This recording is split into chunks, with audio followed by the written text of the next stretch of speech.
નમસ્તે વિદ્યાર્થી મિત્રો, આજે આપણે ધોરણ 5 વિષય ગુજરાતી અને એનો પાઠ 13 ભારત રત્ન ડોક્ટર આંબેડકર એ વિષયનો પાઠ આપણે આજે ભણવાનો છે. તમારી ચોપડીમાં પાના નંબર 76 ખોલો. ગુજરાતીની ચોપડીમાં પાના નંબર 76 ખોલો અને એમાં પાઠ 13 કાઢો. ભારત રત્ન ડોક્ટર ભીમરાવ આંબેડકર. તમે ડોક્ટર ભીમરાવ આંબેડકરનું નામ સાંભળ્યું હશે. સાંભળ્યું છે? નથી સાંભળ્યું તો કોઈ વાંધો નથી. ન સાંભળ્યું હોય તો ક્યાં ભારત રત્ન ડોક્ટર આંબેડકરનું ફોટો પણ તમને જોવા મળશે. તો આ ભારત રત્ન ભારતના એક મહાન માણસ જેનું નામ છે ડોક્ટર આંબેડકર, જેણે આપણું બંધારણ ઘડ્યું. આપણું બંધારણ એટલે શું? તમે સમાજ વિદ્યામાં આવશો એટલે તમને બંધારણ વિશે ભણવાનું આવશે. આ પાઠનો પ્રકાર છે જીવન ચરિત્ર.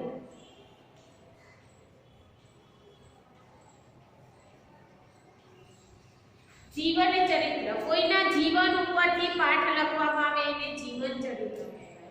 અને આ પાઠના લેખિકા છે હાસ્યદા પંડ્યા. લેખિકા કોણ છે? હાસ્યદા પંડ્યા. આ પાઠમાં ભારત રત્ન ડોક્ટર આંબેડકરના જીવનનો, એમણે જે પોતાના જીવનમાં મહાન કાર્યો કર્યા હતા એનો ટૂંકો પરિચય આ પાઠમાં આપણને કરાવવામાં આવે છે. ડોક્ટર આંબેડકર ભારતનું બંધારણ ઘડી અને ભારતના ઘડવૈયા તરીકે એમની ખૂબ નામના મેળવી હતી. અને એઓને ભારત રત્ન, જે ખૂબ જ ઊંચા કાર્ય કરે એમને ભારત રત્નનો એવોર્ડ, ઇલકાબ એટલે કે એવોર્ડ આપવામાં આવે છે. અને એમને એ ભારત રત્નનો એવોર્ડ ભીમરાવ આંબેડકરને મળ્યો હતો. હવે આપણે પાઠની સમજૂતી. આશરે 100-125 વર્ષ પહેલાની આ ઘટના છે. કેટલા વર્ષ? 100-125 વર્ષ. આપણા પૂર્વજને વખતની 100 વર્ષ પહેલાની આ ઘટના છે. 6 વર્ષની કુમળી વયના એક બાળકે પોતાની માતા ગુમાવી છે. 6 વર્ષનું એક બાળક છે. 6 વર્ષ એટલે પહેલા ધોરણમાં ભણતું બાળક. તમને ખબર પડી પહેલા ધોરણમાં બાળક કેટલું નાનું હોય? એવું 6 વર્ષનું બાળક, અને એ બાળકે પોતાની માતા ગુમાવી છે. માતા ગુમાવી છે એટલે એની માતાનું અવસાન થયું છે. એમના પિતા રામજીભાઈ લશ્કરી શાળામાં શિક્ષક છે. સૈનિક સ્કૂલ, લશ્કરી શાળા, એની અંદર એમના પિતા છે રામજીભાઈ, એ શિક્ષક છે. માતૃસુખ ગુમાવનાર પુત્રના વાકડિયા વાળમાં પિતા હાથ પસવારી રહ્યા છે. એ બાળકની માતા મરી ગઈ છે, માતાનું મૃત્યુ થયું છે. અને એના પિતા, એ નાનકડો બાળક છે, એના વાકડિયા વાળ છે. અને એ વાળની અંદર એના પિતા પ્રેમથી હાથ પસવારી રહ્યા છે કે હવે આ બાળકનું શું થશે. ચારેય દિશાઓમાં એમને જાણે અંધકાર દેખાઈ ગયો છે. એના પિતાને ચારેય દિશામાંથી અંધારું દેખાઈ રહ્યું છે. અંધકાર એટલે સાચકતું અંધકાર નહીં, પરંતુ આપણને એમ થાય કે આપણા જીવનનો મોહ તૂટી ગયો છે. તો હવે આગળ આ બાળકને કેવી રીતે મોટો કરવો, એ મને માતાનું સુખ કોણ આપશે, એને કોણ સાચવશે, એ બધી ચિંતા. એટલે એમને અંધકાર દેખાઈ રહ્યો છે. મારા આ સૌથી નાના દીકરાનું શું થશે? મારો આ સૌથી નાનો દીકરો છે. બીજા પણ દીકરા દીકરી હશે એમને મોટા, પરંતુ આ બાળક સૌથી નાનો હતો. એટલે એના પિતાજી ચિંતા કરે છે કે મારા સૌથી નાના બાળકનું શું થશે? હું એને સંભાળી શકીશ? પ્રશ્નાર્થ ચિહ્ન છે. કે હું એને સાચવી શકીશ? એની માતાનો પ્રેમ આપી શકીશ? એની માતાનું સ્થાન લઈ શકીશ? નહીં. કારણ કે માતા આપણને ખવડાવે, નવડાવે, સુવડાવે, લેસન કરાવે, આપણે બધી જ વસ્તુનું ધ્યાન પણ રાખે આપણી માતા. માતા એટલે આપણી મમ્મી. અને જો આપણી મમ્મી ન હોય તો આપણી મમ્મીની જગ્યાએ બીજું કોઈ હોય તો પણ એ આપણી કેર એટલી બધી ન કરી શકે. એટલે એના પિતાજીને એમ થાય છે કે હું એની માતાનું જગ્યા લઈ શકીશ. થોડી વારમાં એમણે મક્કમ નિર્ધાર કરી લીધો. એના પિતા વિચારમાં ડૂબાયેલા રહે છે. પછી પોતે એકદમ નિર્ણય કરે છે, નાનકડા ભીમરાવને હું ભણાવી ગણાવી અને સારો નાગરિક બનાવીશ. કોઈ વાંધો નથી, એની મમ્મીનું મૃત્યુ થયું છે, પરંતુ હું નાના આ ભીમરાવને, એ બાળકનું નામ શું હોય છે? ભીમરાવ. એને ભણાવીશ, ગણાવીશ અને એક સારો વ્યક્તિ બનાવીશ, સારો નાગરિક એટલે કે સારો વ્યક્તિ બનાવીશ. ત્યારે જ એની માતાને સાચી હાજરી મળશે. હું એ બાળકનું પૂરેપૂરું ધ્યાન રાખીશ, એને સારું ભણાવીશ, સારું ભણાવીશ અને એનું કમ્પ્લીટ ધ્યાન આપીશ. ત્યારે જ એની માતાને મને એમ થશે કે એની માતાને સાચી હાજરી મળશે. પિતાએ પુત્રને હૈયા સરસો ચાપી દીધો. એના પિતાએ પોતાના બાળકને છાતી સાથે એકદમ ચાપી દીધો. એટલે કે પોતાના બાળકને વહાલ કરતા એને છાતી સાથે બાંધી, છાતી સાથે દબાવી દીધો. 6 વર્ષનો એ બાળક તે બીજું કોઈ નહીં, આપણા દેશના બંધારણના ઘડવૈયા ડોક્ટર બાબા સાહેબ આંબેડકર.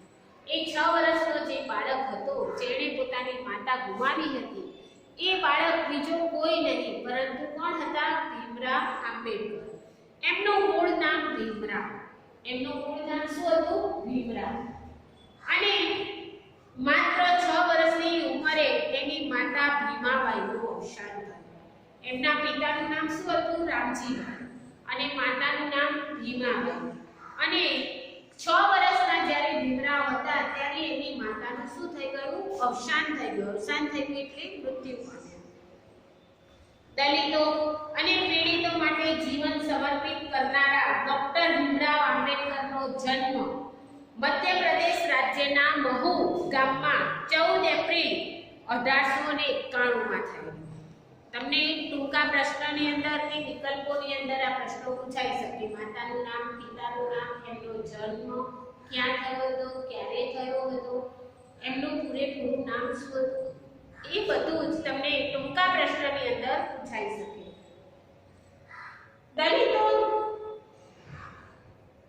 14 એપ્રિલ એમનો જન્મદિવસ. 14 એપ્રિલ બાબા સાહેબ આંબેડકરનો જીવન. 14 એપ્રિલ 1891 એમનો જન્મ થયો.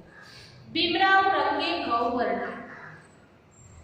ભીમરાવનો શારીરિક રંગ, શરીરનો રંગ ગૌવર્ણ એટલે ઘઉં જેવા કલર. ઘઉં તમે બધા જોયા છે ને? બહુ કાળો નહીં અને બહુ ગોરો નહીં, એવો મધવચ્ચેનો, જેને ગૌવર્ણ કહેવાય. એવા ગૌવર્ણનો હતો. એમનું કપાળ વિશાળ હતું. તમને ફોટામાં પણ દેખાય છે ભીમરાવનું આ કપાળ કેવું હતું? મોટું, વિશાળ હતું. વાળ તો એવા વાંકડિયા કે જોનારની આંખ ભરે. એમના વાળ તો એટલા બધા વાંકડિયા કે બધાયને એમના વાળ બહુ જ ગમે. કર્લી વાળ, જેને આપણે શું કહીએ છીએ? કર્લી, વાંકડિયા વાળ. જોનારની આંખ ભરે, જે જોવે એને ગમે. નાક ટચુકડું પણ આંખો પાણીદાર. એમનું નાક કેવું હતું? ટચુકડું એટલે કે નાનકડું, પરંતુ એમની આંખો કેવી હતી? અણીદાર. પરિવારમાં એ સૌથી નાના એટલે મા બાપના લાડકોડ સારી પેઠે પામ્યા. કુટુંબની અંદર એ સૌથી નાના હતા એટલે એને મા બાપના લાડકોડ, માતા અને પિતાના લાડ એમને સૌથી વધારે મળ્યા હતા. પરંતુ દુર્ભાગ્યે માતાનું સુખ વહેલું છીનવાયું. પરંતુ દુર્ભાગ્ય એટલે કે એમનું નસીબ એટલું ખરાબ હતું કે જ્યારે 6 વર્ષના હતા ત્યારે એમની માતાનું શું થઈ ગયું હતું? અવસાન થઈ ગયું. એ જમાનામાં સમાજમાં જ્ઞાતિ પ્રથાનું દૂષણ જોર મળ્યું. પહેલાના સમયમાં અત્યારે બધા આપણે એકબીજાની સાથે ભણીએ છીએ, એકબીજાની સાથે બેસીએ છીએ, એકબીજાની સાથે જમીએ છીએ, એકબીજાના ઘરે જઈએ છીએ. પરંતુ આજથી 100, 125 વર્ષ, 150 વર્ષ પહેલા એવું હતું ઉચ્ચ નીચના ભેદભાવ બહુ હતા. ઉચ્ચ માણસ હોય એ પોતાની નીચી કાસ્ટના લોકોને પોતાના ઘરમાં દાખલ થવા દેતા નહીં. મંદિરોની અંદર એમને પ્રવેશ મળતો નહીં. એવી રીતે ઉચ્ચ નીચના ભેદભાવ બહુ હતા. જ્ઞાતિ પ્રથા, જ્ઞાતિ કોઈ ઉચ્ચ જ્ઞાતિના હોય, કોઈ નીચ જ્ઞાતિના હોય, તો ઉચ્ચ અને નીચનું મહત્વ બહુ હતું. ઉચ્ચ નીચના ભેદભાવ પાર વિના. ઊંચા લોકો હોય એ નીચા લોકોને તો એટલા બધા તરછોડે ને, ચલ બાજુમાં ખાસ અમને અડતો નહીં એવું કે ચોખ્ખું. ભીમરાવને પણ ઘણું સહન કરવામાં. ભીમરાવ પણ કેવા હતા? નીચી જ્ઞાતિના હતા, પણ એમને પણ બહુ સહન કરવાનું આવ્યું. ભણવામાં તેજસ્વી એવા ભીમરાવને આપમાંથી ખૂબ જ લાગી હતી. ભણવામાં એ બહુ જ હોશિયાર હતા. તેજસ્વી એટલે બહુ જ હોશિયાર. અને એમને જ્યારે આવું સહન કરવાનું આવ્યું તો એમને ખૂબ જ દુઃખ આવ્યું. એ સમયે આવડત નહોતી જોવાતી. પહેલાના સમયમાં આવડત નથી જોવાતી કે છોકરો હોશિયાર છે કે ઠોઠ છે, બસ એની જ્ઞાતિ જોવામાં આવતી. કઈ જ્ઞાતિનો છે તું? નીચી જ્ઞાતિનો છે કે ઉચ્ચ જ્ઞાતિનો છે? એ જ્ઞાતિ જોવામાં આવતી. એ વાત એમને ભારે કટતી હતી. ભીમરાવની એ વાત બહુ જ દુખતી હતી. બહુ જ એમને ગુસ્સો આવતો હતો કે હું આટલો બધો હોશિયાર છું, મારા આટલું બધું ટેલેન્ટ છે, તેમ છતાં મારી જ્ઞાતિ નીચી હોવાના કારણે મને ક્યાંય એડમિશન પણ મળતું નહીં. કારણ કે એમની કાસ્ટ કેવી હતી? નીચી હતી. પોતે મોટા થઈ અને આ અન્યાયનો વિરોધ કરશે એવો સંકલ્પ એમણે કર્યો. ભીમરાવ જ્યારે નાના હતા ત્યારે એમણે સંકલ્પ કરેલો કે જ્યારે પણ હું ભણી ગણી અને મોટો માણસ બનીશ ત્યારે સૌથી પહેલા ઉચ્ચ નીચના ભેદભાવનો વિરોધ કરીશ. એવો એમણે સંકલ્પ કર્યો. રત્નથી કાંઈ ઢાંક્યું નહીં. રત્ન હોય, ગમે એટલો ડાયમંડ હોય, ગમે ત્યાં મૂકો તો એ તરત કેવો ચમકે. એવી રીતે ભીમરાવ એક રત્ન હતા. એ ખૂબ જ તેજસ્વી હતા. એમનું બુદ્ધિ તો એટલી બધી ઊંચી હતી કે બસ નહીં. અને એ કઈ ઢાંક્યું રહે. ભીમરાવની પ્રતિભાથી પોષાયેલા વડોદરાના મહારાજા સયાજીરાવ ગાયકવાડે એને ઉચ્ચ અભ્યાસ માટે શિષ્યવૃત્તિ આપી. પહેલાના જમાનાની અંદર રાજાઓનું રાજ્ય હતું ત્યારે વડોદરાના મહારાજા સયાજીરાવ એમણે જોયું કે ભીમરાવ આટલી બધી એનામાં પ્રતિભા છે, આટલો બધો તેજસ્વી છે, આ વ્યક્તિ ભણવામાં પણ પહેલો નંબર છે, એની બુદ્ધિ પણ બહુ છે. એટલે વડોદરાના જે મહારાજા હતા એ એનાથી આકર્ષાયા. એની બુદ્ધિથી, એની પ્રતિભાથી પ્રસન્ન થઈ અને એમણે ભીમરાવને પહેલાના સમયમાં ઉચ્ચ અભ્યાસમાં એમને એડમિશન મળતું અને એડમિશન મળતું તો ત્યારે ફી પણ બહુ હતી. એટલે મહારાજાએ કીધું કે તને હું ઉચ્ચ અભ્યાસ કરવા માટે હું શિષ્યવૃત્તિ આપીશ. શિષ્યવૃત્તિ એટલે ભણવા માટે પૈસાની જે જોગવાઈ કરવામાં આવે ને શિષ્યવૃત્તિ. પછી તો જાણે ભીમરાવના પગે પાંખો જ તૂટી. ભીમરાવ ગરીબ ઘરના હતા અને એ હોતા હોશિયાર, પરંતુ ભણવા માટે આગળ પૈસા તો જોઈએ ને. ઉચ્ચ અભ્યાસ કરવા માટે આપણે ફી તો ભરવી પડશે ને, એટલી ફી પણ એમના પિતાજી પાસે હતી. એટલે એમને વડોદરાના મહારાજા સયાજીરાવે એમને શિષ્યવૃત્તિ આપી. ત્યાર પછી તો ભીમરાવના પગે પાંખો જ તૂટી. પગમાં પાંખો તૂટવી એટલે ખૂબ જ ઉત્સાહમાં આવી ગયો. પછી તો ભીમરાવ ખૂબ જ ઉત્સાહમાં આવી ગયા કે હાસ ચલો મને પૈસાની તો મદદ થઈ ગઈ. સ્નાતક થયા પછી ભીમરાવને વધુ અભ્યાસ માટે વિદેશ જવાની તક પણ સાંપડી. સ્નાતક એટલે આપણે જે ગ્રેજ્યુએટ કહીએ છીએ એ અંગ્રેજીમાં ગ્રેજ્યુએટ કહેવાય, ગુજરાતીમાં સ્નાતક કહેવાય.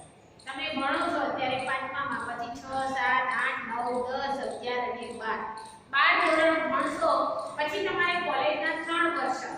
તમે કોલેજના 3 વર્ષ પૂરા કરશો એટલે તમે સ્નાતક થયા. અને એના પછી માસ્ટર ડિગ્રીના 2 વર્ષ કરશો એટલે જેને આપણે પોસ્ટ ગ્રેજ્યુએટ કહીએ. અંગ્રેજીમાં પોસ્ટ ગ્રેજ્યુએટ અને ગુજરાતીમાં અનુસ્નાતક. એટલે ભીમરાવ કોલેજના 3 વર્ષ પૂરા કરી અને સ્નાતક એટલે કે ગ્રેજ્યુએટ થયા.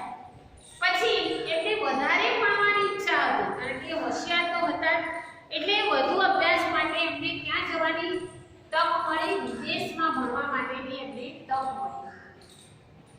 ચોમેર અંધકારમાં જાણે ઉજાસનું એક કિરણ પ્રગટ્યું. ચારે બાજુ અંધકાર હતો. ભીમરાવને એક તો જ્ઞાતિ નીચી હતી, ભણવા માટે પૈસા નહોતા, અને આવી પરિસ્થિતિમાં કુટુંબમાંથી ભણવાની સાથે સાથે એમને વિદેશ જવા માટેની જે તક મળી એટલે જાણે ચારે બાજુ અંધકાર હતું, એકદમ અજવાળું થઈ ગયું હોય એમ એમને લાગ્યું કે હાશ મને વિદેશ જવા મળશે, વિદેશની અંદર હું કંઈક સારું ગણી અને મારા દેશનું નામ રોશન કરીશ. વિદેશમાં પણ ભીમરાવ એવા જ વિદ્યાપ્રેમી વિદેશમાં ગયા. આપણે વિદેશમાં જઈએ તો હરીએ ફરીએ મજા કરીએ, પરંતુ ભીમરાવ ત્યાં જઈને હરવા ફરવા ન લાગ્યા, વિદ્યાના પ્રેમી જ રહ્યા. એટલે કે ભણવું અને ત્યાં જઈને પણ એ ભણવામાં રચ્યા પચ્યા. પાર વિનાની આર્થિક તંગી હોવા છતાં પેટે પાટા બાંધી અને તેઓ સંદર્ભ ગ્રંથોની ખરીદી કરતા. પાર વિનાની આર્થિક તંગી, એમની પાસે પૈસા તો હતા જ નહીં, એટલે એવી તંગીની અંદર પગે પેટે પાટા બાંધવા એટલે ખૂબ જ દુઃખ. એમને એક ટાઈમ ખાવાનું પણ મળ્યું. એવા કપરા સમયની અંદર એમણે ખૂબ દુઃખ વેઠી અને સંદર્ભ ગ્રંથોની ખરીદી કરી. સંદર્ભ ગ્રંથ એટલે કે દાખલા તરીકે તમે આ પાઠ અત્યારે હું ચલાવું છું, હાસ્યદા પંડ્યાનો ભીમરાવ આંબેડકર. તમને એમ થાય કે મારે ભીમરાવ આંબેડકર વિશે હજુ વધારે ભણવું છે, એમના વિશે હજુ મારે એમના જીવનના હજુ કંઈક તો વધારે જાણવું છે એ વિશે. તો આપણે ભીમરાવ આંબેડકરનો બીજો સંદર્ભ ગ્રંથ એટલે કે આના જેવી બીજી ભીમરાવની ચોપડી લઈને આપણે વાંચીએ તો એને સંદર્ભ ગ્રંથ કહેવાય. તો એ શું કરતા, જે એમના ભણવાની ચોપડી હોય એની સાથે સાથે એવી બે ત્રણ જાતની ચોપડીઓ ભેગી કરતા અને પછી એ ભણતા. ભીમરાવ હવે ડોક્ટર ભીમરાવ આંબેડકર બન્યા. તેમણે આગળ ભણી અને ડોક્ટરની પદવી પ્રાપ્ત કરી. એમએ, પીએચડી અને નીટ સુધીની પદવી એમણે પ્રાપ્ત કરી. એ સ્નાતક થયા, પછી એમએ માસ્ટર ડિગ્રી થયા, ત્યાર પછી પીએચડી થયા અને નીટ એક જાતની પદવી આવે છે એ પણ એમણે પ્રાપ્ત કરી. કાયદો અને અર્થશાસ્ત્રનો અભ્યાસ એમણે લંડન કર્યો. એમણે કાયદો અને અર્થશાસ્ત્ર, જેને આપણે અત્યારે બધા લો કરે છે, લો કોલેજ, વકીલોની લો એટલે કે કાયદો અને અર્થશાસ્ત્રનો અભ્યાસ કરવા માટે ક્યાં ગયા? લંડન ગયા. ડોક્ટર આંબેડકરની પુસ્તક પ્રીતિ વિશે જાણીને તો આપણને આનંદ સાથે નવાઈ પણ થશે. ડોક્ટર આંબેડકરની પુસ્તક સાથે પ્રીતિ એક બસ વાંચવું જ, એને બહુ જ વાંચવાનું છે અને એટલી બધી એમની સાથે એમને પ્રીતિ કે આપણને નવાઈ લાગી. સમયનું મૂલ્ય તેઓ સમજ્યા હતા અને એટલે જ એમનો ફુરસતનો સમય વાંચનમાં જ વ્યતીત થતો. એ જેવા પણ નવરા પડે ને, સેટ પણ તમે નવરા પડો એટલે સીધા રમવા જતા, ટીવી લઈને બેસી જાઓ, મોબાઈલ લઈને બેસી જાઓ. ત્યારે ભીમરાવ આંબેડકર આવું કશું જ નહીં. સેટ પણ નવરાશ મળે એટલે ચોપડી ખોલી અને તરત વાંચવા બેસી જાય. એમની વાંચવાની એટલી બધો એમનામાં રસ હતો. આખો નવરાશનો જે પણ સમય હોય ફુરસતનો, તરત જ એ વાંચવા માટે બેસી જતા. અનુકૂળતા થાય કે તરત જ તેઓ પુસ્તકોની દુકાને પહોંચી જતા. સેટ પણ પૈસા ભેગા થાય ને થોડાક પૈસા એટલે તરત ક્યાં પહોંચી જાય વાપરવા માટે? પુસ્તકોની દુકાને પહોંચી જતા. આશરે 2000 જેટલા દુર્લભ ગ્રંથોનો એમણે સંગ્રહ કર્યો. કેટલી ચોપડીઓ ખરીદી એમણે? 2000 પુસ્તક. તમને પૈસા કોમ્પ્યુટરમાં વાપરવા આપે તો સીધા ક્યાં જતા રહો? વાપરવા માટે. અને દુકાને, ત્યારે ભીમરાવ તો શું કરતા, સીધા ચોપડીઓની દુકાને જતા અને પુસ્તક ખરીદી લાવતા. આશરે 2000 જેટલા દુર્લભ ગ્રંથોનો એમણે સંગ્રહ કર્યો. 2000 પુસ્તકો એમણે ખરીદી હતી એટલું જ નહીં, પરંતુ ખરીદી કરવાની સાથે સાથે એમણે પુસ્તકનું વાંચન પણ કર્યું હતું. પેટની ભૂખ વેઠી અને પુસ્તક ખરીદનાર વ્યક્તિ મહાન કાયદાશાસ્ત્રી ન બને તો જ નવાય. એક ટાઈમનું ખાવાનું ન ખાતા અને એ પૈસા જે બચતા ને એ પૈસાથી ચોપડી ખરીદતા. ચોપડી ખરીદી અને પછી એ ચોપડીની વાંચ કરતા. એક જ ચોપડી નહીં, કેટલી ચોપડી વાંચી તેમણે 2000 ચોપડી. તમને એક પાઠ વાંચવાનું કીધું હોય તો જોર આવે ને, ટીચરે વાંચવા આપ્યું હોય તો આભાર એનો શું કરે છે, એની શું કરે છે? ક્લાસમાં વાંચો છો, તમને વાંચવાનું કહે એક પાઠ વાંચો, ચલો કોઈ વાંચે ન. ડોક્ટર બાબા સાહેબ તો એવા પુસ્તક પ્રેમી કે દુર્લભ પુસ્તક મેળવવા વહેલી સવારે માઇલો લગી ચાલીને વાંચનાલયે જાય. વાંચનાલય એટલે કે લાઇબ્રેરી. તમને અમે એમ નથી કહેતા કે તમે પુસ્તક ખરીદો, પરંતુ લાઇબ્રેરી તમારી આજુબાજુ હોય તો લાઇબ્રેરીમાં જાઓ. ત્યાં તમને ઘણી બધી પુસ્તકો વાંચવા મળશે. વાર્તાની ચોપડીઓ, કોઈના વ્યક્તિના જીવન ચરિત્રો, બધું જ વાંચવા મળે. એટલે બાબા સાહેબ આંબેડકર પાસે પૈસા તો હતા નહીં, એટલે દૂર સુધી વાંચનારા હોય ને તો ચાલીને જાય અને ત્યાં આગળ અવનવી ચોપડીઓ વાંચી. મોડે સુધી વાંચનાલયમાં બેસીને વાંચ્યા. મોડા સુધી એ બસ ચોપડીઓ વાંચ્યા કરે. ત્યાંથી પાછા આવે અને પાછું વાંચવા. છેને નવાઈ ભરી વાત. ત્યાં જાય 4-5 કલાક બેસે અને એટલું બધું વાંચન કરે, પાછા ઘરે આવે. ઘરે આવીને પણ વાંચવાનું તો ખરી જ. છેને નવાઈ ભરી વાત. અહીંયા આપણે આ પાઠ આટલો અધૂરો રાખીએ છીએ. આના પછીના ક્લાસની અંદર આપણે આગળનો પાઠ ચલાવીશું. ત્યાં સુધી તમે પાઠનું વાંચન કરીને રાખજો. નમસ્તે વિદ્યાર્થી મિત્રો.